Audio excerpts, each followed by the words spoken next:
Charles Haddon Spurgeon, o Consolador. Sermão número 5. Um sermão pregado na noite de domingo, 21 de janeiro de 1855, pelo Rev. C. H. Spurgeon, na capela New Park Street, Southwark. Mas o Consolador, que é o Espírito Santo, que o Pai enviará em meu nome, esse vos ensinará todas as coisas e vos fará lembrar de tudo quanto vos tenho dito. João 14, 26. O bom velho Simeão chamou Jesus de Consolação de Israel, e assim ele era. Antes de sua aparição real, seu nome era a Estrela da Manhã, alegrando as trevas e profética do sol nascente. Para ele olhavam com a mesma esperança que alegra o vigia noturno, quando do alto do castelo solitário vê a mais bela das estrelas e a saúda como o arauto da manhã. Quando ele estava na terra, deve ter sido a consolação de todos aqueles que tiveram o privilégio de ser seus companheiros. Podemos imaginar como prontamente os discípulos corriam a Cristo para lhe contar suas dores, e quão docemente, com aquela entonação inigualável de sua voz, ele lhes falava e mandava embora seus temores. Como crianças, eles o consideravam como seu pai, e para ele toda necessidade, todo gemido, toda tristeza, toda agonia era imediatamente levada. E ele, como um médico sábio, tinha um bálsamo para cada ferida. Ele tinha misturado um cordial para cada cuidado deles, e prontamente dispensava algum poderoso remédio para aliviar toda a febre de suas tribulações. Deve ter sido doce viver com Cristo. Certamente as tristezas eram então apenas alegrias mascaradas, porque davam oportunidade de ir a Jesus para removê-las. Prouver a Deus, alguns de nós possam dizer que tivéssemos podido deitar nossas cabeças cansadas no peito de Jesus, e que nosso nascimento tivesse sido naquela era feliz, quando poderíamos ter ouvido sua voz bondosa e visto seu olhar bondoso, quando ele disse: "Deixai vir a mim os cansados." Mas agora ele estava prestes a morrer. Grandes profecias deviam ser cumpridas, e grandes propósitos deviam ser respondidos, e portanto Jesus devia partir. Convinha que ele sofresse, para ser feito propiciação por nossos pecados. Convinha que ele dormisse um pouco no pó, para perfumar o quarto da sepultura e fazê-la, não mais uma casa de ossos para cercar os restos da inocência perdida. Convinha que ele tivesse uma ressurreição, para que nós, que um dia seremos os mortos em Cristo, ressuscitemos primeiro e em corpos gloriosos permaneçamos sobre a terra. E convinha que ele subisse ao alto para levar cativo o cativeiro, para acorrentar os demônios do inferno, para arrastá-los nas rodas de seu carro e fazê-los sentir um segundo derrubamento por seu braço direito, quando ele os lançasse dos pináculos do céu para profundezas mais profundas abaixo. "É justo que eu vá embora de vós", disse Jesus, "pois se eu não for, o Consolador não virá." Jesus devia partir. Chorai, discípulos. Jesus devia ir embora. Lamentai, pobres que sereis deixados sem Consolador. Mas ouvi quão bondosamente Jesus fala: "Não vos deixarei órfãos, rogarei ao Pai, e ele vos dará outro Consolador, que estará convosco e habitará em vós para sempre." Ele não deixaria aquelas poucas pobres ovelhas sozinhas no deserto. Não desertaria seus filhos e os deixaria órfãos. Embora tivesse uma missão poderosa que enchia seu coração e mão, embora tivesse tanto a sofrer que poderíamos supor que toda sua alma estivesse concentrada no pensamento dos sofrimentos a serem suportados, ainda assim não era assim. Antes de partir, ele deu palavras suaves de conforto. Como o bom samaritano, ele derramou óleo e vinho. E vemos o que ele prometeu: "Eu vos enviarei outro Consolador, um que será exatamente o que eu fui, sim, até mais, que vos consolará em vossas tristezas, removerá vossas dúvidas, vos confortará em vossas aflições e permanecerá como meu vigário na terra, para fazer aquilo que eu teria feito caso tivesse permanecido convosco." Antes de discorrer sobre o Espírito Santo como o Consolador, devo fazer uma ou duas observações sobre as diferentes traduções da palavra traduzida por Consolador. A tradução Remes, que sabeis ser adotada pelos católicos romanos, deixou a palavra sem traduzir e a dá como Paracleto. Mas o Paracleto, que é o Espírito Santo, que o Pai enviará em meu nome, esse vos ensinará todas as coisas. Esta é a palavra grega original, e tem alguns outros significados além de consolador. Às vezes significa o monitor ou instrutor. Eu vos enviarei outro monitor, outro mestre. Frequentemente significa advogado, mas o significado mais comum da palavra é aquele que temos aqui. Eu vos enviarei outro consolador. No entanto, não podemos passar por alto aquelas outras duas interpretações sem dizer algo sobre elas. Eu vos enviarei outro mestre. Jesus Cristo havia sido o mestre oficial de seus santos enquanto esteve na terra. Eles não chamavam nenhum homem de rabi, exceto Cristo. Eles não se sentavam aos pés de nenhum homem para aprender suas doutrinas, mas as recebiam diretamente dos lábios daquele que falava como nunca homem algum falou. E agora, diz ele, quando eu me for, onde encontrareis o grande mestre infalível? Devo estabelecer-vos um papa em Roma, a quem ireis e que será vosso oráculo infalível? Devo dar-vos os concílios da igreja para decidir todos os pontos difíceis? Cristo não disse tal coisa. Eu sou o Paracleto, ou mestre infalível, e quando eu me for, vos enviarei outro mestre, e ele será a pessoa que explicará as Escrituras. Ele será o oráculo autorizado de Deus, que tornará todas as coisas escuras em luz, que desatará todos os nós da revelação e vos fará entender o que não poderíeis descobrir, se não fosse por sua influência. E amados, nenhum homem aprende qualquer coisa corretamente, a menos que seja ensinado pelo Espírito. Podeis aprender eleição e conhecê-la de modo que sejais condenados por ela, se não fordes ensinados pelo Espírito Santo. Pois conheci alguns que aprenderam eleição para a destruição de suas almas. Eles a aprenderam de modo que diziam que eram dos eleitos, quando não tinham marcas, nem evidências, nem obra do Espírito Santo em suas almas. Há um modo de aprender a verdade na escola de Satanás e guardá-la em licenciosidade. Mas se assim for, será para vossas almas como veneno em vossas veias, e provará vossa ruína eterna. Nenhum homem pode conhecer Jesus Cristo, a menos que seja ensinado por Deus. Não há doutrina da Bíblia que possa ser aprendida com segurança, completamente e verdadeiramente, exceto pela agência do único mestre autorizado. Ah, não me faleis de sistemas de divindade. Não me faleis de esquemas de teologia. Não me faleis de comentadores infalíveis, de doutores mais eruditos e mais arrogantes. Mas falai-me do grande mestre, que nos instruirá, os filhos de Deus, e nos tornará sábios para entender todas as coisas. Ele é o mestre, não importa o que este ou aquele homem diga. Eu não me apoio na autoridade presunçosa de nenhum homem, nem vós. Não deveis ser levados pela astúcia dos homens, nem pela ligeireza das palavras. Este é o oráculo autorizado, o Espírito Santo repousando nos corações de seus filhos. A outra tradução é advogado. Já pensastes como o Espírito Santo pode ser dito ser um advogado? Sabeis que Jesus Cristo é chamado o Maravilhoso, o Conselheiro e Deus Forte? Mas como pode o Espírito Santo ser dito ser um advogado? Suponho que seja assim. Ele é um advogado na terra para pleitear contra os inimigos da cruz.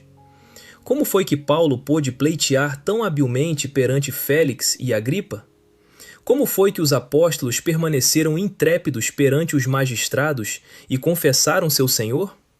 Como aconteceu que em todos os tempos os ministros de Deus foram feitos destemidos como leões, e suas testas mais firmes que o bronze, seus corações mais firmes que o aço, e suas palavras como a linguagem de Deus? Por quê?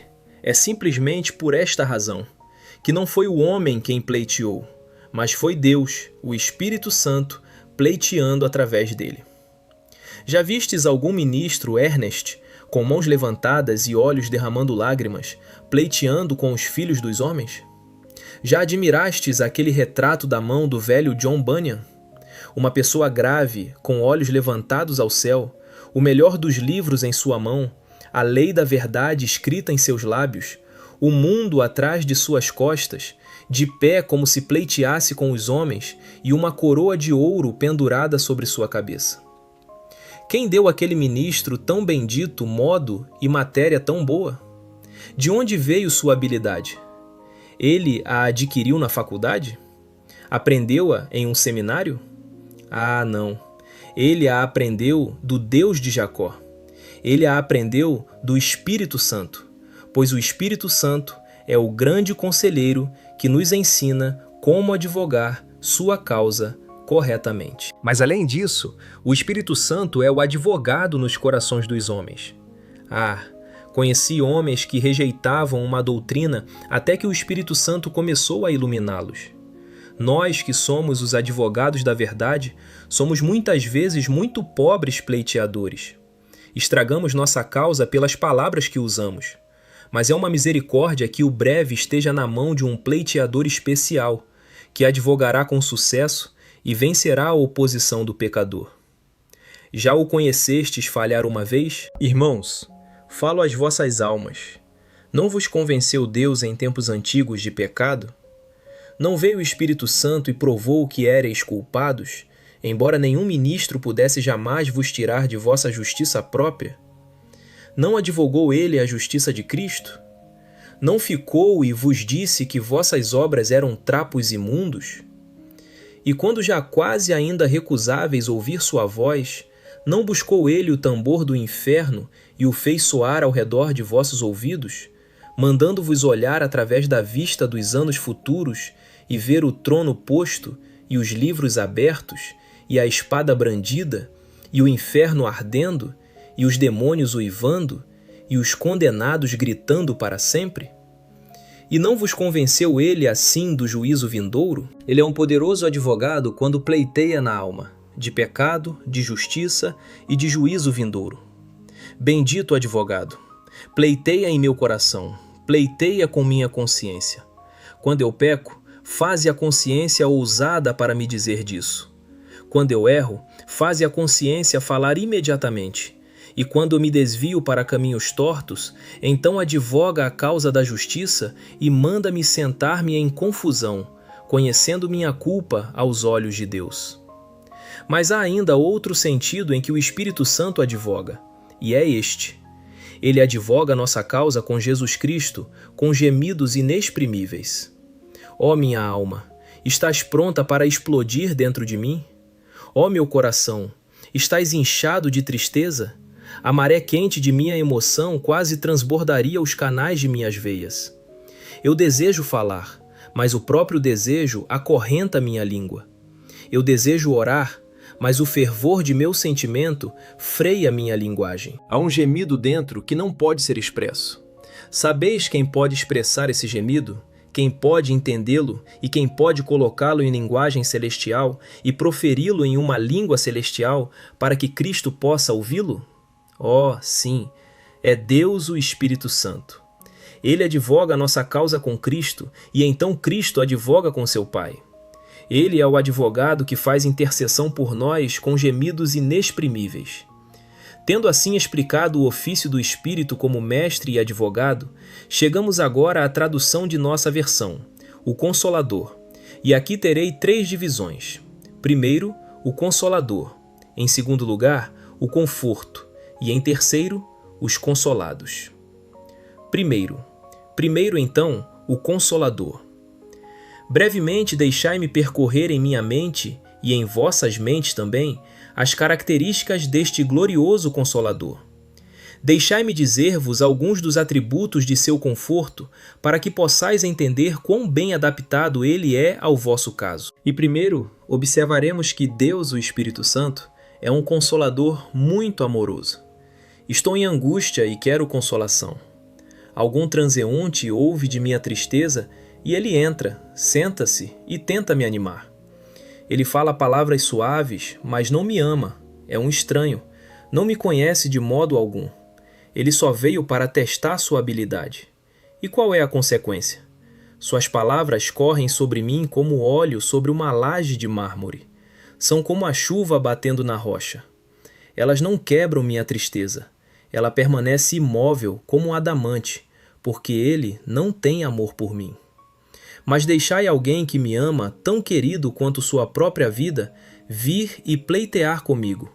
Então, verdadeiramente, suas palavras são música. Elas têm gosto de mel. Ele conhece a senha das portas do meu coração, e meu ouvido está atento a cada palavra.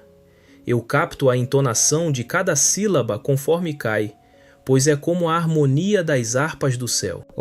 Há uma voz no amor. Ele fala uma linguagem que é sua própria. É um idioma e um sotaque que ninguém pode imitar. A sabedoria não pode imitá-lo. A oratória não pode alcançá-lo. É o amor sozinho que pode alcançar o coração em luto. O amor é o único lenço que pode enxugar as lágrimas do enlutado. E não é o Espírito Santo um consolador amoroso? Sabeis, ó Santo, quanto o Espírito Santo vos ama? Podeis medir o amor do Espírito? Sabeis quão grande é o afeto de sua alma para convosco? Ide, medi o céu com vosso palmo. Ide, pesai as montanhas nas balanças. Ide, tomai a água do oceano e contai cada gota. Ide, contai a areia na vasta praia do mar. E quando tiverdes realizado isso, podereis dizer quanto ele vos ama. Ele vos amou há muito, ele vos amou bem, ele vos amou sempre, e ainda vos amará. Certamente ele é a pessoa para vos consolar, porque ele ama. Admiti-o então em vosso coração, ó cristão, para que ele vos console em vossa angústia. Mas em seguida, ele é um consolador fiel. O amor às vezes se prova infiel. Mais afiada que dente de serpente é um amigo infiel. Muito mais amargo que fel de amargura, ter um amigo que se volta de mim em minha angústia. Aí dos ais, ter alguém que me ama, em minha prosperidade me abandonar nos dias escuros de minha tribulação. Triste de fato, mas tal não é o Espírito de Deus. Ele sempre ama, e ama até o fim, um consolador fiel. Filho de Deus, estás em tribulação. Há pouco tempo achaste nele um consolador doce e amoroso. Obtiveste alívio dele quando outros eram apenas cisternas rotas. Ele te abrigou em seu peito e te carregou em seus braços. Por que o desconfias agora? Fora com teus temores, pois ele é um consolador fiel. Mas, dizes, eu temo que ficarei doente e serei privado de suas ordenanças. Não obstante, ele te visitará em teu leito de enfermidade e se sentará ao teu lado para te dar consolação. Mas eu tenho angústias maiores do que podes conceber. Onda sobre onda rola sobre mim. Abismo chama abismo ao ruído das cataratas do Eterno. Não obstante, ele será fiel à sua promessa. Mas eu pequei. Sim, mas o pecado não pode separar-te de seu amor. Ele ainda te ama. Não penses, ó pobre filho abatido de Deus, porque as cicatrizes de teus velhos pecados macularam tua beleza, que ele te ama menos por causa dessa mancha. Não! Ele te amou quando previu teu pecado. Ele te amou com o conhecimento do que seria o agregado de tua maldade, e não te ama menos agora. Vem a ele em toda a ousadia de fé. Dize-lhe que o entristeceste, e ele esquecerá teu desvio e te receberá novamente. Os beijos de seu amor serão derramados sobre ti, e os braços de sua graça te abraçarão. Ele é fiel, confia nele, ele nunca te enganará. Confia nele, ele nunca te deixará. Novamente, ele é um consolador incansável. Eu às vezes tentei consolar pessoas que foram provadas. De vez em quando encontramos o caso de uma pessoa nervosa. Perguntas: qual é tua tribulação? És informado e ensaias, se possível, removê-la. Mas enquanto preparas tua artilharia para bombardear a tribulação, descobres que ela mudou de quartel e ocupa uma posição totalmente diferente. Mudas teu argumento e começas novamente, mas eis que ela novamente se foi, e ficas perplexo. Sentes-te como Hércules cortando as cabeças sempre crescentes da hidra e abandonas tua tarefa em desespero. Encontras pessoas a quem é impossível consolar, lembrando alguém do homem que se trancou em grilhões e jogou a chave fora, de modo que ninguém podia desamarrá-lo. Eu encontrei alguns nos grilhões do desespero. Ó, eu sou o homem, dizem eles, que viu aflição. Tende piedade de mim, tende piedade de mim, ó meus amigos. E quanto mais tentas consolar tais pessoas, pior elas ficam. E, portanto, fora de coração, nós as deixamos vagar sozinhas entre os túmulos de suas antigas alegrias. Mas o Espírito Santo nunca fica sem coração com aqueles a quem deseja consolar. Ele tenta nos consolar e nós fugimos do doce cordial. Ele dá algum doce gole para nos curar e nós não bebemos. Ele dá alguma poção maravilhosa para encantar, embora todas as nossas tribulações, e nós a afastamos de nós. Ainda assim, ele nos persegue, e embora digamos que não seremos consolados, ele diz que seremos, e quando ele disse, ele o faz. Ele não é para ser cansado por todos os nossos pecados, nem por todos os nossos murmuramentos. E ó, quão sábio Consolador é o Espírito Santo. Jó teve consoladores, e penso que ele falou a verdade quando disse: miseráveis consoladores sois vós todos. Mas atrevo-me a dizer que eles se estimavam sábios, e quando o jovem Eliú se levantou para falar, eles pensaram que ele tinha um mundo de impudência. Não eram eles graves e reverendos anciãos? Não compreendiam eles sua dor e tristeza? Se eles não podiam consolá-lo, quem poderia? Mas eles não descobriram a causa. Eles pensaram que ele não era realmente filho de Deus, que ele era justo em si mesmo, e lhe deram o remédio errado. É um mau caso quando o médico erra a doença e dá uma prescrição errada, e assim, talvez, mata o paciente. Às vezes, quando vamos visitar pessoas, erramos a doença delas. Queremos consolá-las neste ponto, quando elas não requerem tal conforto de modo algum, e elas estariam melhores deixadas sozinhas do que estragadas por consoladores tão imprudentes como nós somos. Mas ó, quão sábio é o bendito Espírito Santo! Ele toma a alma, coloca-a sobre a mesa e a disseca em um momento. Ele descobre a raiz do assunto, vê onde está a queixa e então aplica a faca onde algo é requerido ser removido, ou coloca um emplastro onde a ferida está. E ele nunca erra. Ó, quão sábio o bendito Espírito Santo! De todo Consolador eu me volto, e os deixo todos, pois tu és aquele que sozinho dá a consolação mais sábia. Então notai quão seguro o Consolador é o Espírito Santo. Nem todo conforto é seguro, notai isso. Há um jovem ali muito melancólico. Sabeis como ele se tornou assim? Ele entrou na casa de Deus e ouviu um pregador poderoso, e a palavra foi abençoada e o convenceu de pecado. Quando ele foi para casa, seu pai e os outros descobriram que havia algo diferente nele. Ó, disseram eles, João está louco, ele está louco. E o que disse sua mãe? Manda-o para o campo por uma semana, deixa-o ir ao baile ou ao teatro. João, encontraste algum conforto ali? Ah, não, eles me fizeram pior, pois enquanto eu estava lá, pensei que o inferno poderia abrir e me engolir. Encontraste algum alívio nas diversões do mundo? Não, dizes, pensei que era um desperdício ocioso de tempo. Ai, este é um conforto miserável, mas é o conforto do mundano. E quando um cristão entra em angústia, quantos recomendarão a ele este remédio e aquele outro? Ide e ouvi o seu fulano pregar. Tende alguns amigos em vossa casa. Lede tal volume consolador. E muito provavelmente é o conselho mais inseguro do mundo. O diabo às vezes vem às almas dos homens como um falso consolador, e dirá à alma: que necessidade há de fazer todo este alvoroço sobre arrependimento? Tu não és pior que outras pessoas? E ele tentará fazer a alma crer que o que é presunção é a real segurança do Espírito Santo. Assim ele engana muitos por falso conforto. Ah, tem havido muitos, como crianças, destruídos por elixires dados para fazê-los dormir. Muitos foram arruinados pelo grito de paz, paz, quando não há paz, ouvindo coisas suaves quando deviam ser agitados até o fundo. O áspide de Cleópatra foi trazido em um cesto de flores, e a ruína dos homens muitas vezes espreita em falas justas e doces. Mas o conforto do Espírito Santo é seguro e podes repousar nele.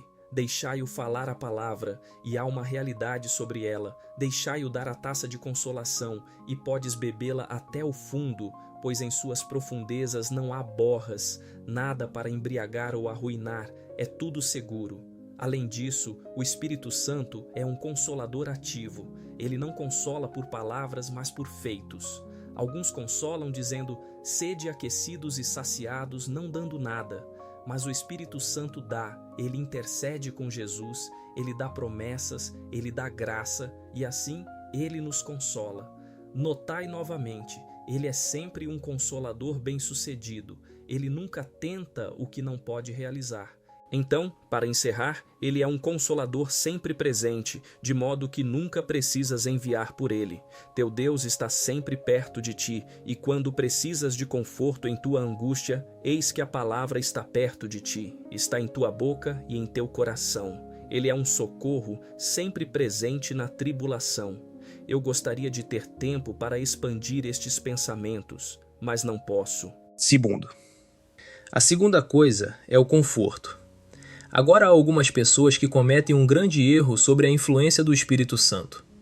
Um homem tolo, que tinha a fantasia de pregar em certo púlpito, embora na verdade fosse totalmente incapaz do dever, chamou o ministro e lhe assegurou solenemente que lhe havia sido revelado pelo Espírito Santo que ele devia pregar em seu púlpito. Muito bem, disse o ministro, suponho que não devo duvidar de tua afirmação. Mas como não me foi revelado que eu devo deixar-te pregar, deves ir teu caminho até que o seja. Eu ouvi muitas pessoas fanáticas dizerem que o Espírito Santo lhes revelou isto e aquilo. Agora isso é geralmente um absurdo revelado. O Espírito Santo não revela nada novo agora. Ele traz coisas velhas à nossa lembrança. Ele vos ensinará todas as coisas e vos fará lembrar de tudo quanto vos tenho dito. O cânon da revelação está fechado. Não há mais a ser acrescentado. Deus não dá uma revelação fresca, mas ele reforça a antiga. Quando ela foi esquecida e colocada na câmara empoeirada de nossa memória, ele atira e limpa o quadro, mas ele não pinta um novo. Não há novas doutrinas, mas as antigas são frequentemente revividas. Não é, eu digo, por qualquer nova revelação que o Espírito consola. Ele o faz contando-nos coisas velhas novamente. Ele traz uma lâmpada fresca para manifestar os tesouros escondidos nas Escrituras. Ele destranca os cofres fortes em que a verdade havia jazido por muito tempo e aponta para câmaras secretas cheias de riquezas não contadas. Mas ele não cunha mais, pois o suficiente foi feito. Crente, há o suficiente na Bíblia para viveres dela para sempre. Se devesses ultrapassar os anos de Matusalém, não haveria necessidade de uma revelação fresca. Se devesses viver até Cristo vir à terra, não haveria necessidade da adição de uma única palavra. Se devesses descer tão fundo quanto Davi, ou mesmo descer como Jonas disse que desceu, ao ventre do inferno, ainda haveria o suficiente na Bíblia para te consolar sem uma sentença suplementar. Mas Cristo diz, ele tomará do que é meu e vô-lo anunciará. Agora deixai-me dizer-vos brevemente o que é que o Espírito Santo nos diz. Ah, não sussurra ele ao coração, Santo, tem bom ânimo, há um que morreu por ti. Olha para o Calvário, contempla suas feridas, vê a torrente jorrando de seu lado. Ali está teu comprador, e estás seguro. Ele te ama com amor eterno, e esta correção é para teu bem. Cada golpe está trabalhando tua cura. Pela ferida azul, tua alma é feita melhor. A quem o Senhor ama, ele corrige, e açoita a todo filho que recebe. Não duvides de sua graça por causa de tua tribulação, mas crê que ele te ama tanto em estações de tribulação quanto em tempos de felicidade. E então, além disso, ele diz, O que é todo o teu sofrimento comparado com o de teu Senhor? Ou o que, quando pesado nas balanças das agonias de Jesus, é toda a tua angústia? E especialmente em tempos, ele tira o véu do céu e deixa a alma contemplar a glória do mundo superior. Então é que o santo pode dizer: ó, tu és um consolador para mim. Venham cuidados como um dilúvio selvagem, e tempestades de tristeza caiam. Possa eu apenas alcançar com segurança meu lar, meu Deus, meu céu, meu tudo. Alguns de vós podereis seguir, se eu contasse de manifestações do céu. Vós também deixastes sol, lua e estrelas a vossos pés, enquanto em vosso vôo, ultrapassando o relâmpago tardio, parecíeis entrar pelas portas de pérola e pisar as ruas de ouro, levados ao alto nas asas do Espírito. Mas aqui não devemos confiar em nós mesmos, para que, perdidos em devaneio, esqueçamos nosso tema. Terceiro, e agora em terceiro lugar, quem são as pessoas consoladas? Eu gosto, sabeis, no fim do meu sermão gritar: dividi, dividi. Há duas partes aqui, alguns que são os consolados e outros que são os desconsolados. Alguns que receberam a consolação do Espírito Santo e alguns que não. Agora deixai-nos tentar peneirar-vos e ver qual é a palha e qual é o trigo, e que Deus conceda que alguma palha esta noite seja transformada em seu trigo. Podes dizer: como saberei se sou recipiente do conforto do Espírito Santo? Podeis sabê-lo por uma regra. Se recebeste uma bênção de Deus, receberás todas as outras bênçãos também. Deixai-me explicar-me. Se eu pudesse vir aqui como um leiloeiro e vender o evangelho em lotes, eu o disporia todo. Se eu pudesse dizer: aqui está, justificação pelo sangue de Cristo, grátis, dando de graça, muitos diriam: eu quero justificação, dá-me, desejo ser justificado, desejo ser perdoado. Suponhamos que eu tomasse santificação, o abandono de todo pecado, uma mudança completa de coração, deixar o álcool e o juramento. Muitos diriam: eu não quero isso, eu gostaria de ir ao céu, mas não quero essa santidade.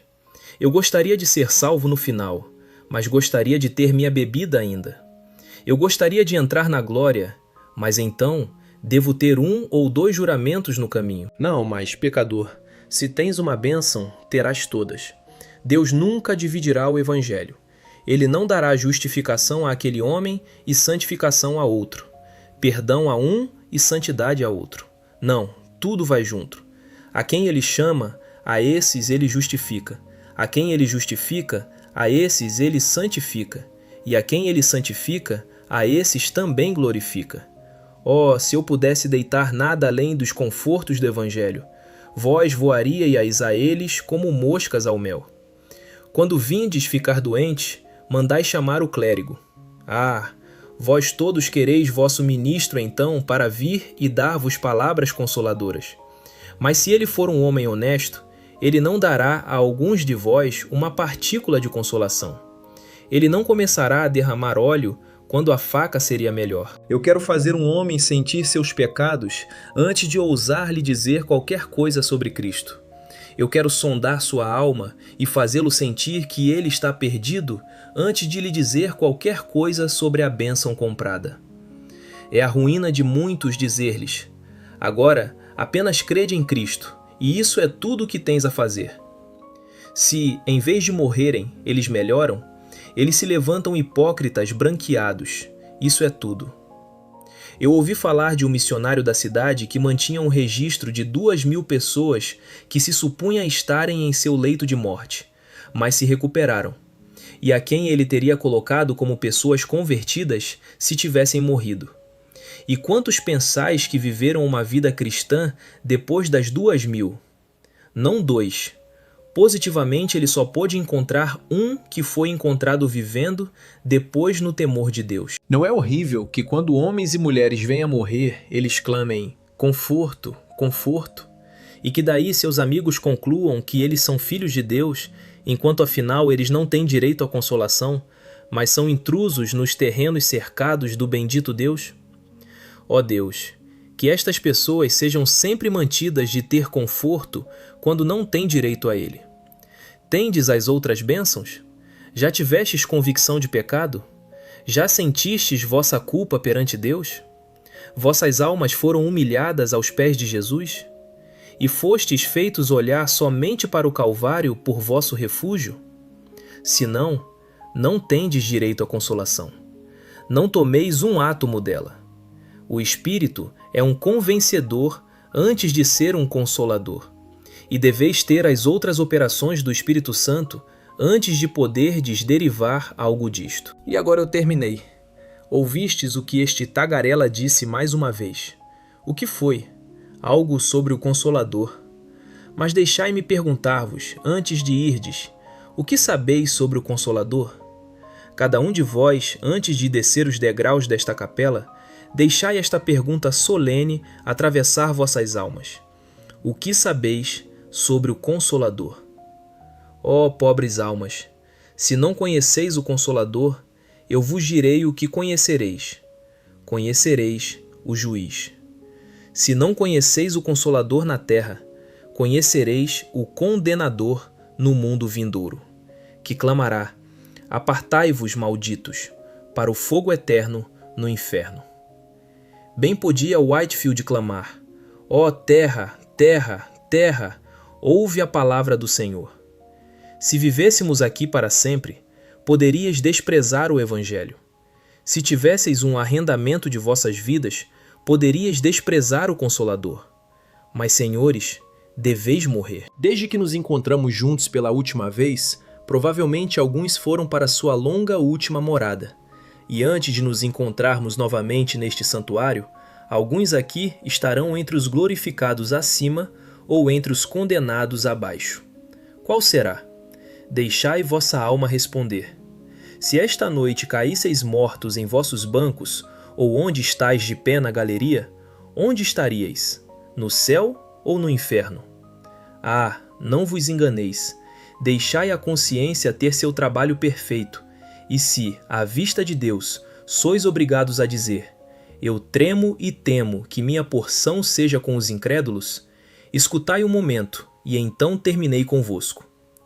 Aquele que crê e for batizado será salvo, mas aquele que não crê será condenado. Pecador cansado, pecador infernal, vós que sois o rejeitado do diabo, réprobo, pródigo, prostituta, ladrão, adúltero, fornicador, bêbado, jurador, violador do sábado, escutai. Eu falo convosco assim como com o resto. Eu não isento nenhum homem. Deus disse que não há isenção aqui. Quem crer no nome de Jesus Cristo será salvo. O pecado não é barreira, vossa culpa não é obstáculo. Quem quer que, embora ele fosse tão negro quanto Satanás, embora ele fosse imundo como um demônio, quem quer que esta noite crer, terá todo o pecado perdoado, terá todo o crime apagado, terá toda a iniquidade apagada, será salvo no Senhor Jesus Cristo e permanecerá no céu, salvo e seguro. Esse é o glorioso Evangelho. Deus aplique-o ao vosso coração e dê-vos fé em Jesus. Nós ouvimos o pregador. A verdade por ele já foi mostrada. Mas queremos um maior mestre, do trono eterno. A aplicação é obra de Deus somente. Amém. Tomado do The Metropolitan Tabernacle Pulpit, C.H. Spurgeon Collection. Apenas mudanças necessárias foram feitas, como correção de erros de ortografia, alguns usos de pontuação, capitalização de pronomes da divindade e atualização mínima de algumas palavras arcaicas. O conteúdo é integral. Recursos adicionais baseados na Bíblia estão disponíveis em www.spurgeongems.org.